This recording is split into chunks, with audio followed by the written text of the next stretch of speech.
நோய் எதிர்ப்பு சக்தியை அதிகரிக்கக்கூடிய மருந்தை எப்படி செய்யறதுன்னு இப்ப பார்க்கலாம். இதற்கு தேவையான பொருட்கள் தர்பூசணி பழத்தில் இருக்கக்கூடிய விதைகள், வெட்டிவேர், பனை வெல்லம்.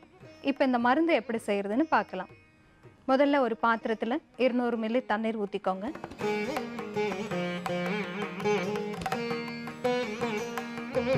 தண்ணீர் லேசா சூடானதும் இதோட தர்பூசணி பழ விதைகளை சேர்த்துக்கலாம். தர்பூசணி பழத்தை சாப்பிட்டுட்டு அந்த விதைகளை வெளியில தூக்கி போட்டுடாம அந்த விதைகளை சேகரித்து எடுத்து வச்சுக்கோங்க. நல்லா காய வச்சு ஈரம் இல்லாமல் எடுத்து வச்சிட்டிங்கன்னா இது வருஷம் பூரா கெடாமல் இருக்கும். நம்ம தேவையான நேரத்தில் நம்ம இதை யூஸ் பண்ணிக்கலாம். இப்போ இந்த தர்பூசணி விதை 1 ஸ்பூன் அளவுக்கு சேர்த்துக்கலாம்.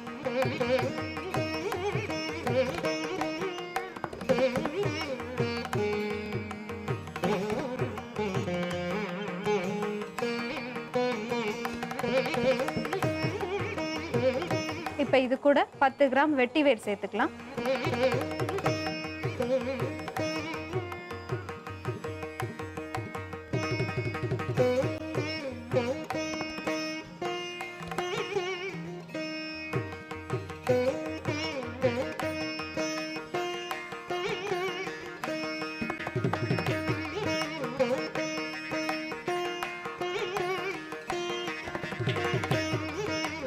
இது ஒரு 5 நிமிஷம் அடுப்பை ஸ்லோவில் வச்சிங்கன்னா அந்த விதைகள் எல்லாம் நல்லா வெந்து அதனுடைய சாறு மொத்தம் நம்ம இந்த தீநீரில் இறங்கிடும்.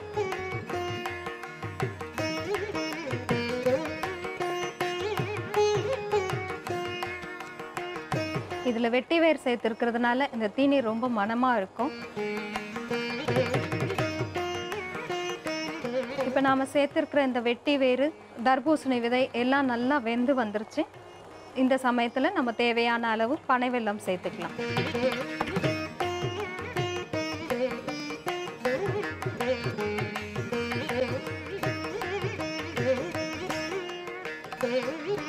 இப்போ இந்த தீநீர் தயாராகிடுச்சு. இதை வடிகட்டி எடுத்து வச்சுக்கலாம்.